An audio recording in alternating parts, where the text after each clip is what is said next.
The Illogic of original vinyl only.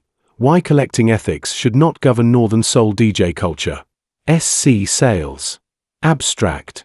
The doctrine of original vinyl only, OVO, has become one of the defining controversies within contemporary Northern Soul. Advocates argue that restricting DJs to original pressings preserves authenticity, honors the dedication of collectors, safeguards the culture's heritage, and discourages the use of bootlegs. This paper argues that, while these concerns deserve respect, they do not justify elevating the standards of record collecting into universal rules governing DJ performance. The central thesis is that OVO rests upon a category mistake. It conflates two distinct activities, collecting and DJing, which pursue different ends and must therefore be evaluated by different standards. Collectors seek rarity, provenance, preservation, and historical significance. DJs seek to communicate music and create memorable experiences on the dance floor. By treating the physical artifact as more important than the musical experience it exists to deliver, the OVO doctrine mistakes the means for the end, historical authenticity for musical authenticity, and ownership for performance. The paper examines the historical development of Northern Soul, arguing that the movement flourished through the wide dissemination of music rather than through exclusivity. It further considers the practical consequences of OVO, including the increasing financial barriers facing younger DJs and the risk of transforming a living musical culture into one centered primarily upon collecting rare artifacts. The ethical argument commonly advanced in support of OVO is also critically examined. While illegal bootlegging is rejected as a violation of copyright, the paper argues that copyright ethics do not support the exclusive use of original pressings. Instead, they support the use of legitimate media, including authorized reissues, licensed represses, and official digital releases. The paper therefore distinguishes originality from legitimacy and contends that these concepts should not be confused. The conclusion reached is not that collectors or original vinyl lack value. On the contrary, collectors are recognized as indispensable custodians of Northern Soul's heritage. Rather, the paper argues that their standards should remain appropriate to collecting rather than becoming binding upon the wider DJ community. Northern Soul is ultimately sustained not by the rarity of its records but by the enduring power of its music, the vitality of its dance floors, and the community that continues to gather around both. Most discussions surrounding original vinyl only, OVO, begin by debating authenticity, rarity, or the ethics of bootlegs. Important though these questions may be, they are not the real issue. At its heart, the OVO debate concerns a far more fundamental question: should the principles that govern collecting also govern DJing? This paper argues that they should not. While collectors and DJs both contribute enormously to the Northern Soul scene, they pursue different ends and therefore ought to be judged by different standards. The collector seeks rarity, provenance, preservation, and historical significance. The DJ seeks to create a memorable musical experience. These activities overlap, but they are not identical. The mistake made by the OVO doctrine is to treat them as though they were. The consequence is a subtle but important philosophical confusion. The physical record becomes elevated above the music it exists to reproduce. Historical authenticity is mistaken for musical authenticity. The means become confused with the end. Once this confusion is accepted, debates naturally shift away from music itself and become centered upon the physical artifact through which the music happens to be delivered. The ethical controversy surrounding bootlegs forms part of this wider confusion. Advocates of OVO frequently argue that rejecting original vinyl encourages unethical behavior because bootlegs deprive artists of royalties. This objection, however, does not establish the OVO principle. It simply introduces a separate debate concerning copyright law. The ethics of illegal pressing and the question of whether DJs should be restricted to original vinyl are related only superficially.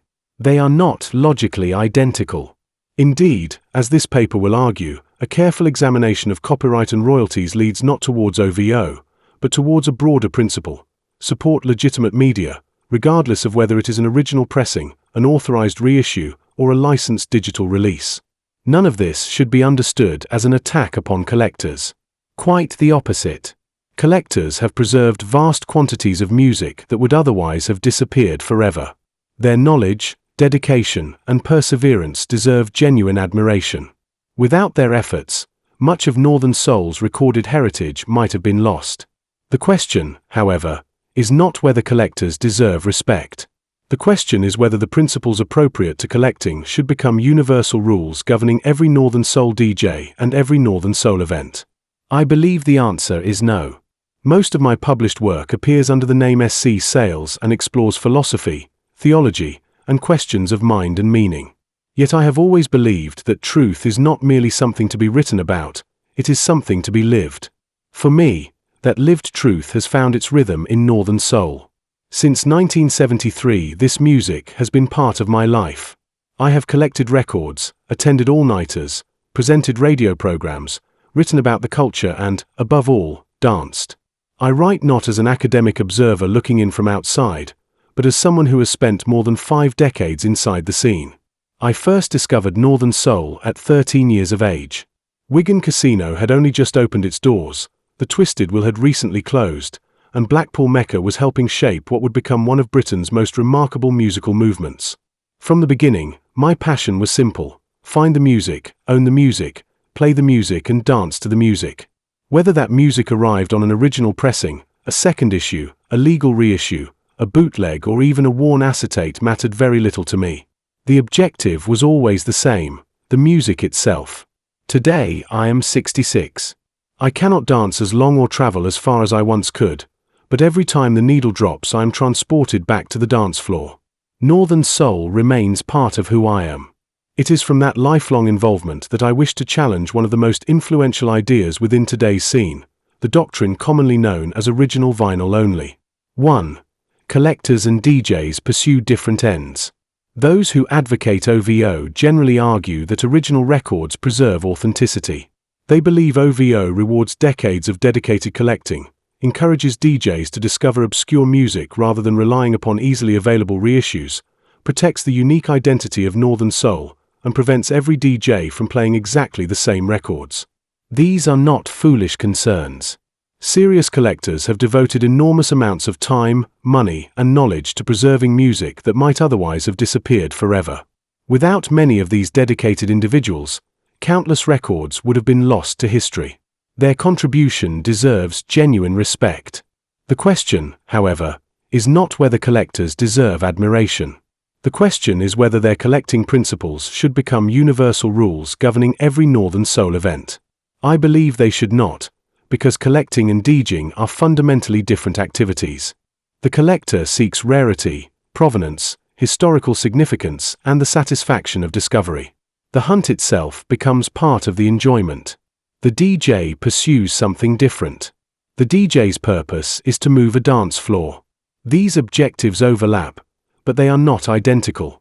A collector may rightly celebrate owning one of only a handful of surviving copies of a record. A dancer, however, cannot dance to rarity. The dancer responds to rhythm, energy, emotion, and sound. When the opening bars of a great record fill the room, nobody's heartbeat changes because of the catalog number etched into the run-out groove. It changes because of the music. For that reason alone, it is irrational to assume that the standards appropriate to collecting should automatically become the standards governing DJ performance. Different purposes require different standards of evaluation. To judge DJs primarily by the provenance of the physical medium rather than by the musical experience they create is to evaluate one activity according to the standards of another. 2. Mistaking the means for the end. This, I believe, is the central philosophical error within the OVO doctrine. It confuses the means with the end. The record is the medium. The music is the message. Vinyl exists to deliver sound. Sound exists to create the shared experience that made Northern Soul famous. Collectors naturally value the physical artifact because it represents history, rarity, and personal achievement. There is nothing wrong with that. Indeed, I share much of that passion myself. But when the physical object becomes more important than the musical experience it exists to deliver, priorities have become inverted. The means have become mistaken for the end. The value of a record ultimately lies not in the paper label at its center, but in the music pressed into its grooves. This distinction becomes clearer when we ask a simple question. If two records reproduce precisely the same recording, what property exists within the original pressing that makes the musical experience itself inherently more authentic? Certainly, Collectors may value originality.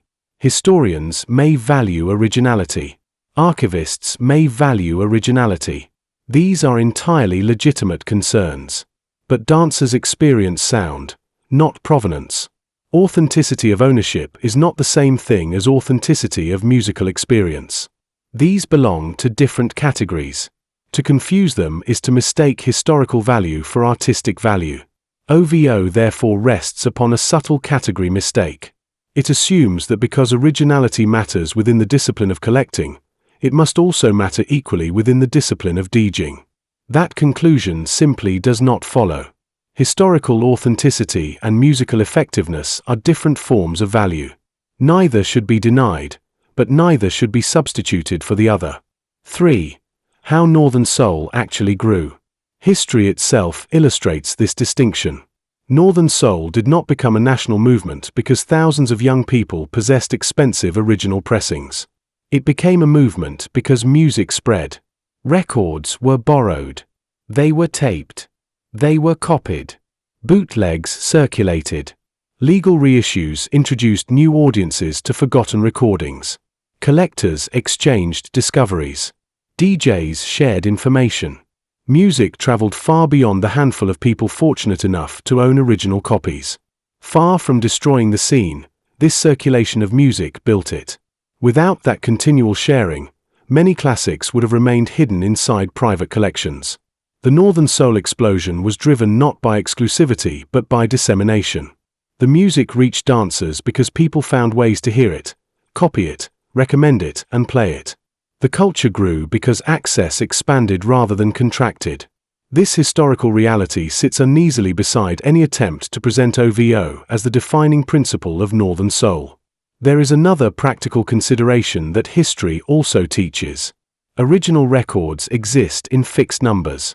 Every year fewer survive. Every year demand increases. The inevitable consequence is rising prices. As prices rise, fewer young DJs can participate. Eventually, entry into DJing becomes determined less by musical knowledge than by financial resources. That is not merely unfortunate, it is unsustainable. A living culture cannot flourish indefinitely if each generation raises the financial barrier facing the next. Northern Soul needs young enthusiasts. It needs new DJs. It needs fresh energy. If participation increasingly depends upon owning records worth many thousands of pounds, the scene inevitably narrows. Economics alone makes that trajectory difficult to escape.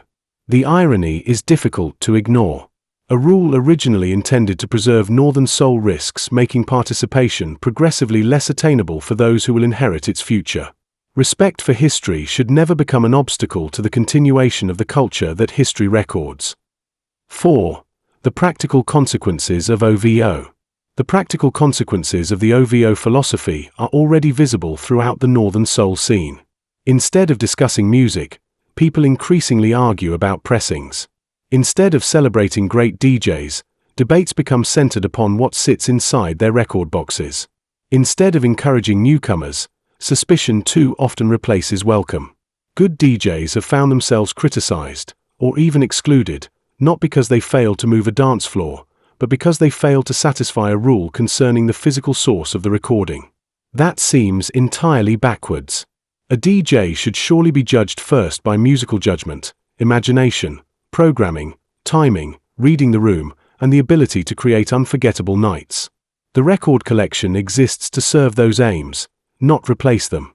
This is not to deny that original vinyl can possess historical, financial, or sentimental value. It plainly can. Nor is it to suggest that collectors should abandon the standards they value. They should not. The problem arises only when standards appropriate to one activity are imposed upon another. Collectors preserve artifacts. DJs create experiences. These are complementary roles, not competing ones. The health of Northern Soul depends upon both. None of this diminishes the importance of serious collectors. Quite the opposite. Collectors preserve history. They rescue forgotten recordings. They document labels, matrix numbers, and pressing variations. They are the custodians of Northern Soul's heritage. That work deserves admiration and gratitude. Likewise, there is nothing wrong with OVO events. If organizers wish to promote evenings devoted exclusively to original vinyl, they are perfectly entitled to do so. Such events celebrate a particular aspect of Northern Soul culture, and many people enjoy them for precisely that reason. The difficulty begins only when one legitimate way of participating in Northern Soul is elevated into the only legitimate way. Collectors should be free to collect. OVO events should be free to exist. But neither should determine who may legitimately DJ across the wider Northern Soul community. The distinction is important because freedom of preference is not the same thing as universal obligation. A collector may quite reasonably prefer to hear only original pressings. An event organizer may choose to advertise an OVO night. Neither preference establishes a moral or cultural rule binding upon everyone else. Once preference becomes doctrine, diversity gives way to orthodoxy. That is rarely healthy for any living culture. 5. A living culture or a museum. Every culture eventually faces a choice. It can remain a living tradition that welcomes new generations, adapts to changing circumstances, and continues to grow. Or it can slowly become a museum dedicated primarily to preserving its own past. Museums matter. History matters. Collectors matter. Without museums, we forget where we came from. Without collectors, much of Northern Soul's history would already have vanished. Every serious enthusiast owes a debt to those who spent decades searching for forgotten records, documenting obscure labels and rescuing music that the commercial industry had long abandoned. Yet museums and living cultures perform different functions. A museum preserves. A culture lives. Northern Soul was never simply about preserving artifacts behind glass. It was built upon crowded dance floors, friendships, excitement, discovery, sweat, and the extraordinary emotional power of forgotten American soul records finding new life in Britain. The records existed to create those moments. Those moments did not exist to serve the records. That distinction lies at the heart of this entire discussion. If the preservation of artifacts becomes more important than the continuation of the culture those artifacts originally sustained, then priorities have become inverted. Historical preservation is an essential servant of a living culture. It should never become its master. This is particularly important for future generations. Every generation inherits a culture rather than creating it from nothing. The question therefore becomes not merely how faithfully we preserve the past, but how effectively we hand that past to those who follow us. If the financial and cultural barriers to participation continue to rise, fewer young enthusiasts will become DJs, fewer collectors will emerge, and fewer dancers will experience the excitement that first inspired earlier generations. No culture can remain healthy if its inheritance becomes progressively inaccessible. The greatest tribute we can pay to the pioneers of Northern Soul is not merely to preserve the records they cherished, but to ensure that the music itself continues to inspire new listeners, new dancers, and new DJs long after today's collectors have gone. 6. The ethical confusion surrounding bootlegs. Having established the distinction between collecting and DJing, we can now return to one of the most common arguments advanced in defense of OVO. It is often claimed that bootlegs are unethical because they deprive artists of royalties, and that this therefore justifies insisting upon original vinyl. At first sight, this appears persuasive. On closer examination, however, it proves to be a different argument altogether. The ethics of illegal pressing and the question of whether DJs should use only original vinyl are not identical questions. One concerns copyright law. The other concerns the appropriate format for DJ performance. Confusing these two issues merely creates further confusion. The argument that bootlegs undermine original releases assumes that bootlegs were pressed at the same time as legitimate issues. In reality, this was almost never the case. With the notable exception of certain labels controlled by organized crime, vividly documented in Tommy James' memoir Me, The Mob, and The Music, bootlegs were typically pressed years after the original records had been deleted, abandoned, or left unavailable. They did not usually compete with legitimate sales. They filled a vacuum created by the industry's own neglect. Indeed, there is considerable historical evidence that a strong bootleg market sometimes alerted record companies to renewed interest in forgotten recordings. Faced with unexpected demand, labels frequently responded by issuing official reissues that did generate royalties for artists and rights holders. Paradoxically, The bootleg market occasionally functioned as an informal indicator of commercial demand. None of this justifies illegal pressing. Producing counterfeit records without permission remains a violation of copyright and should not be defended. But that is not the question before us. The question is whether the existence of bootlegs establishes the necessity of OVO. It does not. The argument simply does not follow. One may consistently condemn illegal bootlegging while also rejecting the claim that only original pressings should be used by DJs. These are entirely compatible positions. Indeed, many opponents of OVO hold precisely that view. They have no desire to use counterfeit records. They simply recognize that authorized reissues, licensed represses, and legitimate digital releases are perfectly lawful ways of bringing great music to new audiences. The ethical debate, therefore, cannot rescue the philosophical argument for OVO. Instead, it points towards a different principle altogether. Support legitimate media. That principle is entirely consistent with respect for artists, respect for copyright, and respect for Northern Soul's future. OVO, by contrast, concerns the age and provenance of the physical artifact rather than the legitimacy of the recording itself. The two principles should not be confused. 7. Royalties, ethics, and the collector's market. The economics of royalties deserve to be understood clearly, because much confusion surrounds this subject. One fact is beyond dispute. The collector's market does not reward artists. Once a record has been sold by the record company, subsequent second-hand sales generate no further royalties for the performer, songwriter, or rights holder. Whether an original pressing changes hands for £50 or £5,000, the artist receives nothing from that transaction.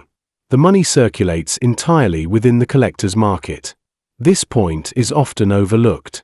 The extraordinary prices paid for rare originals undoubtedly reflect their scarcity and desirability, but they do not constitute continuing support for the musicians who created the recordings. The collector's market is economically disconnected from the royalty system. The reverence shown towards first-issue vinyl is therefore a cultural practice rather than an ethical mechanism for supporting artists. The same principle applies elsewhere. If a radio station broadcasts a song from a bootleg record, the artist is still entitled to performance royalties because those royalties arise from the broadcast itself, not from the physical medium through which the recording was played. The copyright infringement lies in the manufacture of the counterfeit record, not in the fact that sound waves emerge from its grooves. This distinction matters. It demonstrates that the medium and the rights attached to the recording are not identical things. None of this should be misunderstood as an attempt to defend illegal pressing. Counterfeit records remain unlawful because they infringe copyright. That should not be minimized. But neither should it be exaggerated into a claim that every use of a bootleg necessarily deprives artists of income in the simplistic way often suggested.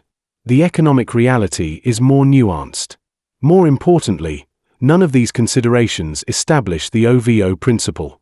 Even if every criticism of bootlegging were accepted without qualification, it would still not follow that DJs should be restricted to original pressings. That conclusion simply does not arise from the premises. The ethics of copyright concern legitimate reproduction. OVO concerns historical provenance. These are related questions, but they are not the same question. 8. Legitimate media is not the same as original media. One of the most persistent weaknesses in arguments for OVO is the assumption that anyone who rejects OVO must therefore favor bootlegs. This is demonstrably false. Many DJs oppose OVO precisely because they prefer to use legitimate, licensed, and ethically produced media. They have no interest in counterfeit records. They simply reject the notion that legitimacy depends upon owning an original pressing. This distinction is crucial. A licensed reissue is legitimate. An authorized repress is legitimate. A record company compilation is legitimate. A licensed digital release is legitimate. None of these is an original pressing. Yet each respects copyright, compensates rights holders where appropriate, and preserves the legal rights of creators. OVO, by contrast, is indifferent to these distinctions. Its concern is not legitimacy but originality. The argument therefore rests upon a fundamental conceptual mistake. It treats original format as though it were synonymous with legitimate format. They are not synonymous. An original pressing may be legitimate. A licensed reissue may also be legitimate. An authorized digital release may likewise be legitimate. Conversely, a counterfeit record can imitate an original pressing while remaining entirely illegitimate. Originality and legitimacy belong to different categories. Confusing them obscures rather than clarifies the ethical issues involved. Once these distinctions are recognized, the ethical position becomes remarkably straightforward. If our concern is genuinely the welfare of artists and respect for copyright, then the principle should be simple. Use legitimate media. Avoid counterfeit pressings. Support authorized releases. Respect copyright. That principle is coherent. It protects creators. It encourages lawful participation. It applies consistently regardless of whether the recording happens to be 50 years old or was officially reissued last month. OVO cannot be defended by appealing to copyright ethics because copyright ethics do not privilege original pressings. They privilege legitimate ones. The ethical argument therefore supports authorized media rather than original media. The distinction is decisive. 9. The real issue. Having examined the philosophical, historical, and ethical arguments, the central issue now becomes clear. OVO is not fundamentally a debate about vinyl. Nor is it fundamentally a debate about bootlegs. It is a debate about which values should govern Northern Soul. Should the culture primarily reflect the priorities of collecting? Or should it primarily reflect the purposes for which DJs exist? These are not identical questions. Collectors preserve history. DJs communicate music. Collectors safeguard artifacts. DJs create shared experiences. Dancers respond to rhythm, emotion, and atmosphere rather than catalog numbers or matrix stamps. Each contributes something valuable. Each deserves respect. But one role should not be required to conform to the standards of the other. The OVO doctrine unintentionally reverses the proper order. Instead of treating records as instruments serving the music, it risks treating the music as the justification for the records. The medium gradually overshadows the message. The artifact begins to eclipse the experience. When that happens, Northern Soul risks becoming increasingly preoccupied with possession rather than participation. Yet participation has always been the lifeblood of the scene. The music was discovered because people searched for it. It flourished because people shared it. It survived because people danced to it. Those realities deserve to remain at the center of Northern Soul's identity. The records matter because they carry the music. The music matters because it creates the culture. To reverse that order is to misunderstand what Northern Soul has always been. 10. Conclusion. I have written this paper not as an outsider criticizing Northern Soul, but as someone who has loved it for more than half a century. Since discovering the music in 1973, I have collected records, traveled to all-nighters, danced until dawn, presented radio programs, written about the scene and watched generations of enthusiasts devote themselves to preserving one of Britain's most remarkable musical cultures. Like many of my generation, age has slowed my body, but it has not diminished my affection for the music or my gratitude for the community that grew around it. It is precisely because I value that community that I believe the OVO doctrine deserves careful re-examination. Throughout this paper I have argued that the central error of OVO is not simply historical or practical, but philosophical. It mistakes collecting for DJing. It mistakes historical authenticity for musical authenticity. It mistakes the medium for the message. In doing so, it elevates standards appropriate to one activity into universal rules governing another. Collectors and DJs are allies, not rivals. Each performs a task the other cannot. Collectors preserve the past. DJs keep that past alive in the present. One safeguards the artifacts. The other ensures that those artifacts continue to fulfill the purpose for which they exist. Neither role should be diminished. Neither role should dominate the other. History likewise tells a different story from the one often implied by OVO. Northern Soul did not spread because access to music became increasingly restricted. It spread because music traveled. Collectors discovered records. DJs played them. Friends copied them. Enthusiasts searched for them. Record companies eventually reissued many of them. The scene expanded because remarkable music escaped the confines of private collections and reached crowded dance floors throughout Britain. The movement grew through dissemination rather than exclusivity. The ethical argument also fails to support the OVO principle. Illegal bootlegging should not be defended. Copyright deserves respect. Artists deserve fair reward. But these concerns point towards the use of legitimate media, not necessarily original media.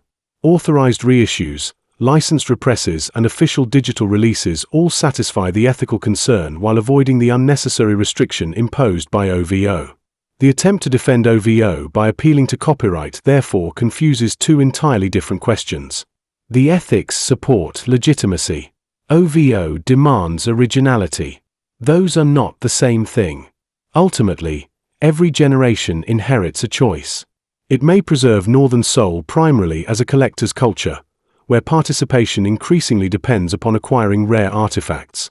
Or it may preserve it as a musical culture, where collecting remains honored, history remains respected, but the music itself remains central. I believe Northern Soul has always belonged first and foremost to the music. The records matter because they carry the music. The DJs matter because they introduce the music. The dancers matter because they give the music life. The community matters because it binds all three together. Collectors deserve admiration. Original vinyl deserves admiration. History deserves admiration. None of these propositions is in dispute. What is in dispute is whether admiration should become obligation. I believe it should not. There is room within Northern Soul for collectors who pursue rare originals with extraordinary dedication. There is room for OVO events that celebrate that tradition. There is room for DJs who choose to play only original pressings. There is equally room for DJs who use authorized reissues, licensed represses, and other legitimate formats to introduce extraordinary music to new audiences. These approaches need not compete. They can coexist. Indeed, they already do. The future health of Northern Soul will depend not upon enforcing uniformity, but upon preserving that diversity while remaining faithful to the culture's true purpose. For Northern Soul has never derived its greatness from cardboard sleeves, catalog numbers, or matrix stamps. Its greatness has always resided where it began, in extraordinary music, unforgettable dance floors, and the community formed whenever that music brings people together. If we truly love Northern Soul, our highest loyalty should therefore be neither to rarity nor to ritual, but to the music itself. For it was the music that created the culture. It is the music that sustains the culture. And, if we allow it, it is the music that will carry Northern Soul into the generations still to come.